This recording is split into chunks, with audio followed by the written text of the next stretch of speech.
great. I just look gray. Enough about me. Health passports. This is so it's to give the nursing and the doctors information about the individual when they're staying overnight or for an extended stay. Imagine this. You're a nurse in a hospital and you walk into the room, into the hospital room, and there's a new patient there. And this patient, it's somebody with some type of an intellectual disability. And the nurse doesn't know what kind of assistance that individual needs, right? They might think, oh, well, they need help in the bathroom. And you're like, no, I don't. I can go to the bathroom myself, thank you. Or maybe they think, I need to give them their privacy. And then the individual turns on the hot water and doesn't know how to set the temperature and burns themselves. The other thing it does is it addresses what makes them nervous, what are some of the calming techniques. It just gives the caregivers information about how to best make that individual feel comfortable in the hospital. I get nervous when I've had to stay overnight in the hospitals. I know that hospitals make a lot of people really nervous, or when you go there, the nurse is like, I don't know what I'm supposed to do. So this is what the first 2 pages look like. This is not just for people at search houses. This is for anybody who wants one. You know, if you live at Alden or if you live at a different agency, you can still have one and put it in a folder and take it with you if you go to a hospital. This is more the version for folks who are able to communicate their needs. I will be sending out a separate one for folks who do not communicate verbally and have to have a staff person advocate for them and kind of teach the nurse what they know about caring for the individual. But this is for folks who can answer questions, which is most of you I'm seeing, okay? The time I usually go to bed at, the time I usually wake up at. You know, if I like to sleep in, don't wake me up. Okay, so it's got bedtimes, wake up times. How many pillows do I sleep with? You guys, this one is so important. I'm a heavy sleeper or a light sleeper. Because if I'm a light sleeper, maybe the nurses want to be a little more careful or a little more quiet when they come into the room, right? Any special nighttime routines that help me out? For a long time, you guys, at night at 10:30, me and my son would watch just the monologue of Jimmy Kimmel. We would just watch Jimmy Kimmel's monologue for like 15 minutes and then go to sleep. That's what I would do every night for a while. And that makes me feel relaxed. That makes me feel at home. So if I was in the hospital, I would appreciate if they could know that I watched Jimmy Kimmel's monologue, because that would help me relax in an already stressful situation, right? The best way to wake me up, by setting an alarm. Maybe you have to touch me on the shoulder. You actually have to shake me awake, or maybe just say my name. I get up a lot at night to use the restroom. Yep.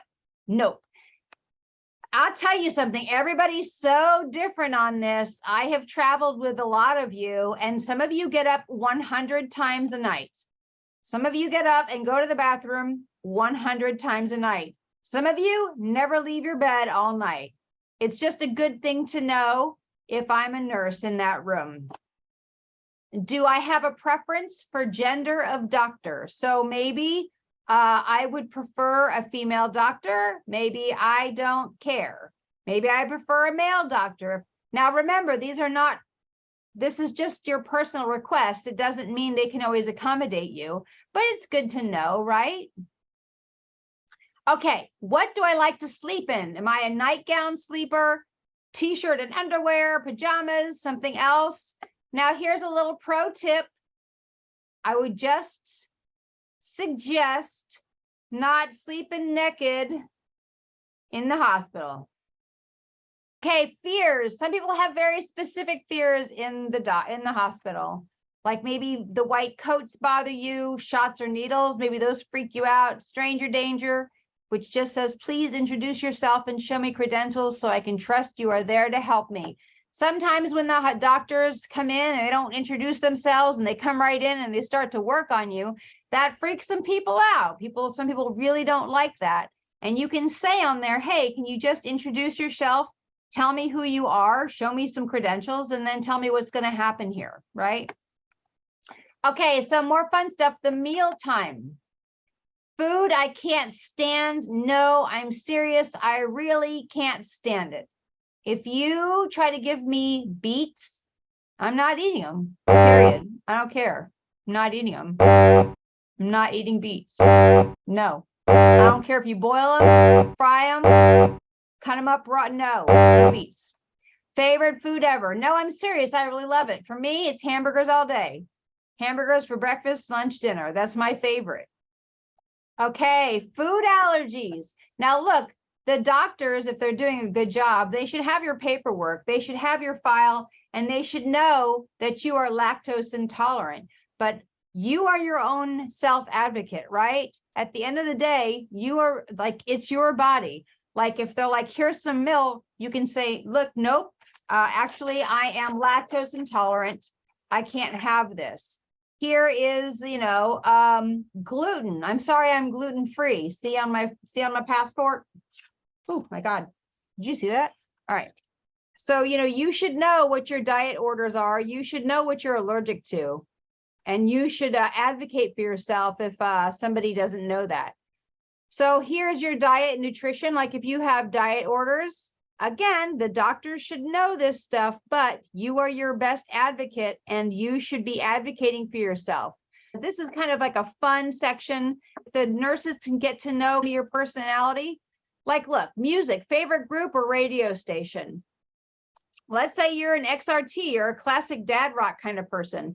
If the nurse knows what your favorite station is, they can put it on if you're kind of a little stressed, if you're trying to relax, or, they can put that on for you. If you're a hip hop guy, they can put on 103.5. Favorite kind of magazine, maybe you like beauty product magazines, maybe you like HGTV, home decorating, but write it down. Maybe they've got some in the hospital. Hospital waiting rooms have magazines. Maybe you can, maybe they can get some for you. Favorite TV shows? Here, let me take a little informal poll. How many people here like Wheel of Fortune? Can you raise your hand? I want to tell y'all something. It's kind of becoming a little bit of a bucket list thing to be on Wheel of Fortune for me. I don't know. I just feel like I'd be a really bad sport if I lost. Like if I got the bankrupt thing, I'd be like, dang it. Stupid wheel, stupid. Maybe I'll be on that whammy show. No whammies. Favorite TV shows, favorite movie. Oh, and this is important. The one show I can't stand to miss is maybe you watch The Bachelor or The Bachelorette every Monday, and you need to know if Christine Mandrell is going to get kicked off for being a ding-dong, and you don't want to miss that. Let them know. What show do you hate to miss? Maybe you like a true crime Dateline thing, maybe. Maybe you like to watch Good Morning America every morning. So if there's something that you really like to watch that makes you feel at home, write it down.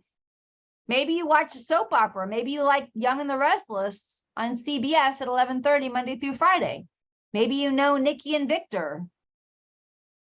The trusted friend or family member if I need to reach out for support. This is like your touchstone. This is the person, if it's a family member, a best friend, a partner, a staff person, even somebody who you go to, like you trust, that you'd like to talk to, your touchstone. Maybe it's a sibling, a brother or sister, a cousin, an auntie, an uncle, somebody that you want to make sure is on that paper if you need to reach out to them. Anything else I want you to know about how I manage stress? If you've got a special, like a stress exercise, if deep breathing exercises work for you, if you have a favorite stress ball, if stress balls work for you, if coloring or like drawing helps you calm down, tell them. Tell people what you like to do or what works with you if you're feeling kind of stressed. Eating entire bags of white cheddar popcorn doesn't count. Unless it does. Maybe that's what I would put on there. Maybe I would say, in case of emergency, break open a popcorn bag, white cheddar. Do I have a DNR? Folks, if you know what a DNR is, you might have one. If you don't know what a DNR, you probably don't have one. We should probably have a self-advocates about this topic. But basically what a DNR is, it's something that a court, a judge has to type up that says that you have chosen not to stay on life support forever. It's a very complicated thing that we're not really going over now. But if you, family, or you have decided that you need a DNR, then you would want that checked. But if you don't know what it is, you probably don't have one, so don't worry about it right now, okay? All right, do I have pica? This is kind of more for the folks who are not, don't communicate verbally. You know, if you know somebody likes to eat napkins, and you would just want the nurses to know that. You would just want them to know that to help keep the person safe from their tendency or their urges. Medical allergies, again, the doctor should have this on their paper, but as your own self-advocates, if you're allergic to penicillin, write it down here. Hey, here's a pop quiz. Where should you be able to find a list of your allergies? On your face sheet, okay? That should have a list of your medical allergies and your food allergies. So it's also something that you should know and you should write down. You are your own and your best self-advocate, guys, okay? Here is what I would like you to know about me when I eat my meals. Examples: adaptive equipment, I need to be reminded to eat slowly, etc. I would, you know, some things I can think of might be like, I eat really slowly. Don't take my food away. I have the right to eat slowly. It takes me a while to eat slowly. Please let me eat slowly. If you know, staff, if you know somebody eats slowly, write it down, because you know, they'll be like, I got to clean up the dishes. No, self-advocacy. You are your own and your best self-advocate. Say, I eat slowly. Maybe you have a special spoon or a favorite spoon. Maybe you only use spoons. Maybe you only use forks. Some people don't like their food to touch. Some people might need a covering to protect their shirts. Some people might only drink through a straw. Some people might hate straws. You guys know yourselves best, and staff, you know who you work with best. So these are activities of daily dressing and living. Imagine you're a nurse and you walk into the hospital room and you're like, oh no, this person, they have an intellectual disability. I probably need to help them in the bathroom. And what if they don't need the help? So now the nurse trying to help them is actually invasive. It's actually too much. So these are really important questions that must be asked. For example, restroom, I can use the facility on my own. No, thank you, I'm fine, right? Or I need a bathroom assist. Like I need assistance getting into the shower. I need assistance showering. Maybe a person says, I need help getting the shampoo out of my hair. Or I need help washing my back. Or somebody might be like, I don't want any help from you at all. This one, I'd like assistance setting water temperature. That's a big one.